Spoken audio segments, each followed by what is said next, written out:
സാഹിത്യത്തിൻ്റെ മണ്ണും വിദ്യാഭ്യാസത്തിൻ്റെ നാടും അച്ചടിയുടെയും പത്രപ്രവർത്തനത്തിൻ്റെയും ജന്മഭൂമിയും ഇതെല്ലാം ഒന്നു ചേർന്നാണ് കോട്ടയം. ചെറിയ പട്ടണമായിട്ടും ഓരോ വഴികളിലും കഥകളുണ്ട്. പഴയ കെട്ടിടങ്ങൾ, കോഫി ഷോപ്പുകൾ, മനോഹരമായ തെരുവുകൾ, സൗഹൃദമായ ആളുകൾ, ഇവയെല്ലാം ചേർന്ന കോട്ടയത്തിലൂടെ ഒരു യാത്ര. കോട്ടയം ടൗണിൻ്റെ ഹൃദയത്തുടിപ്പായ ശാസ്ത്രി റോഡിലൂടെയാണ് ഇപ്പോൾ നമ്മൾ യാത്ര ചെയ്യുന്നത്. പകൽ സമയത്ത് വാഹനങ്ങളുടെയും ആളുകളുടെയും തിരക്കാണ്. പക്ഷേ രാത്രി ഈ റോഡ് നിറയെ ലൈറ്റുകൾ കൊണ്ട് തിളങ്ങും. ഒരവസരമുണ്ടെങ്കിൽ ഒരു നിശാവാക്ക് ഇവിടെ മറക്കരുത്.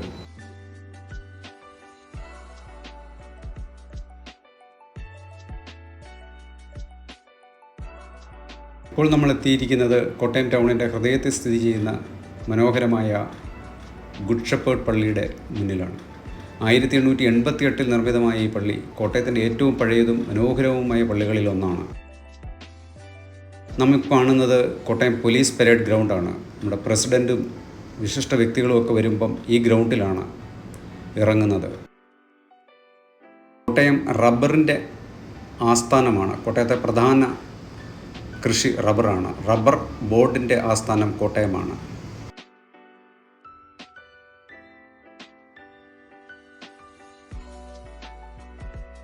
കേരളത്തിലെ ഏറ്റവും ഉയരം കൂടിയ ഗോപുരമുള്ള വിമലഗിരി കത്തീഡ്രൽ ഒരു പ്രാർത്ഥനയോടുകൂടി ഈ വ്ലോഗ് വീണ്ടും തുടരുകയാണ്.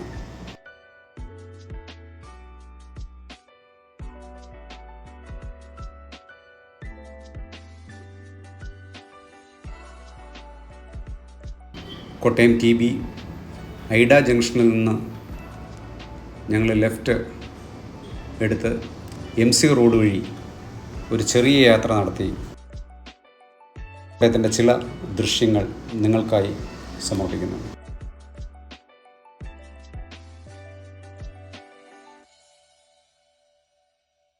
കോടിമത പാലം, കോടിമത MC റോഡിലെ വളരെ മനോഹരമായ ഒരു സ്ട്രെച്ചിലൂടെയാണ് നമ്മളിപ്പം യാത്ര ചെയ്യുന്നത്. ഈ ഏരിയ ഇപ്പം ഫുഡ് ജോയിൻസിൻ്റെ ഒരു വലിയ ഏരിയയായി മാറിയിട്ടുണ്ട്. കോട്ടയത്തെ ഏറ്റവും മനോഹരമായ ഒരു ഹോട്ടലായിരുന്ന വിൻസർ കാസലിൻ്റെയൊക്കെ ഒരു ഏരിയ ഇവിടെയാണ്.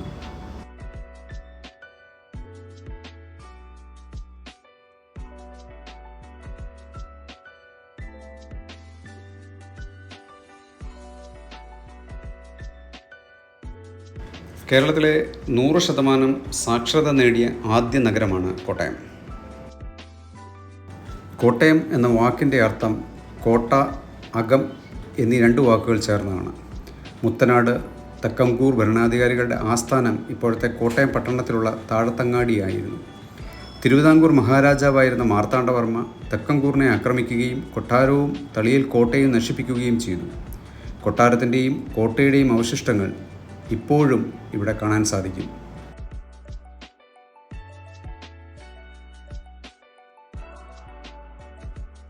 പറച്ചിക്കല്ല് ചുറ്റി നമ്മൾ തിരുനക്കര മഹാദേവ ക്ഷേത്രത്തിന് മുന്നിലെത്തി. നഗരത്തിൻ്റെ ശാന്തത ഒളിപ്പിച്ചു വെച്ച ഇടമാണ് ഈ ക്ഷേത്രവും ചുറ്റുമുള്ള ചെറിയ ഇടങ്ങളും.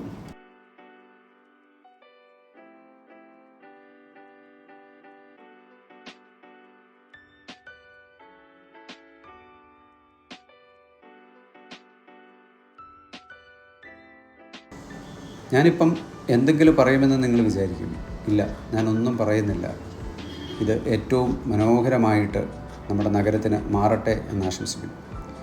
ബേക്കർ ജംഗ്ഷനിലൂടെ നമ്മൾ യാത്ര ചെയ്ത് എത്തുന്നത് കോട്ടയത്തിൻ്റെ അഭിമാനമായ കോളേജ് റോഡിലേക്കാണ്. എന്തുകൊണ്ടാണ് ഇത് കോട്ടയത്തിൻ്റെ അഭിമാന റോഡ് എന്ന് ഞാൻ പറഞ്ഞത്? കോട്ടയത്തെ പല ഒന്നിൻ്റെയും, അതായത് പല ഫസ്റ്റിൻ്റെയും വഴി ഇതാണ്.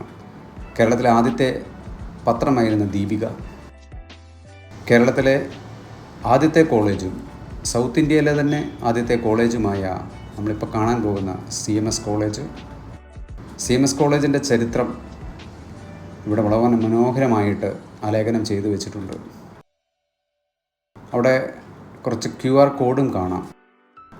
എനിക്ക് തോന്നുന്നത് ആ കോളേജിൻ്റെ ചരിത്രം ആ QR കോഡ് സ്കാൻ ചെയ്താൽ നമുക്ക് മനസ്സിലാക്കാം എന്നുള്ളതാണ്. വളരെയേറെ പ്രശസ്തർ പഠിച്ച ഒരു കലാലയമാണ് CMS കോളേജ്. കോട്ടയത്തെ അടുത്ത ഫസ്റ്റ്, കോട്ടയത്തെ ആദ്യത്തെ പ്രിൻറ്റിംഗ് പ്രസ് കേരളത്തിൽ വന്നത് കോട്ടയത്താണ്.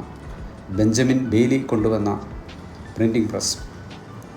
ബെഞ്ചമിൻ ബെയ്ലിയുടെ കമ്മ്യൂണിറ്റി ഹാളൊക്കെ ഇവിടെയുണ്ട്. കോട്ടയത്തിന് എന്താണ് ഭക്ഷണ വൈവിധ്യത്തിൽ പ്രത്യേകത എന്ന് ചോദിച്ചാൽ ഞങ്ങൾക്ക് ചൂണ്ടിക്കാണിക്കാനുള്ളതാണ് ഈ മാമിച്ചേട്ടത്തിയുടെ കഥ.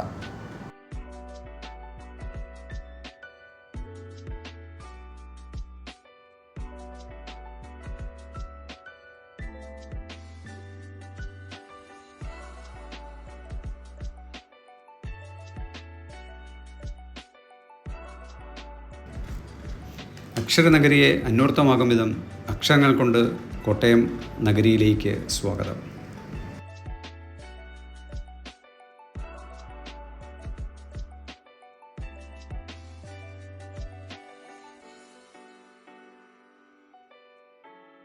കളക്ട്രേറ്റ് മുതൽ സെൻട്രൽ ജംഗ്ഷൻ വരെയുള്ള കെക്ക റോഡാണ് നഗരത്തിൻ്റെ ഹൃദയവീതി. കോട്ടയത്തിൻ്റെ ആദ്യകാല ഷോപ്പിംഗ് കോംപ്ലക്സായ MD commercial centre, grad cap education, surgical shops, fashion street എന്ന് തന്നെ നമുക്ക് പറയാം കോട്ടയത്തിൻ്റെ, ബെസേലിയസ് കോളേജ്,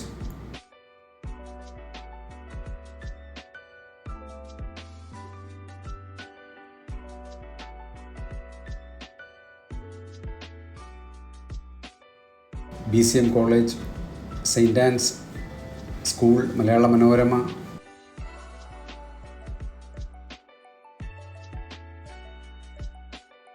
കനാനായ സഭയുടെ കത്തീഡ്രൽ,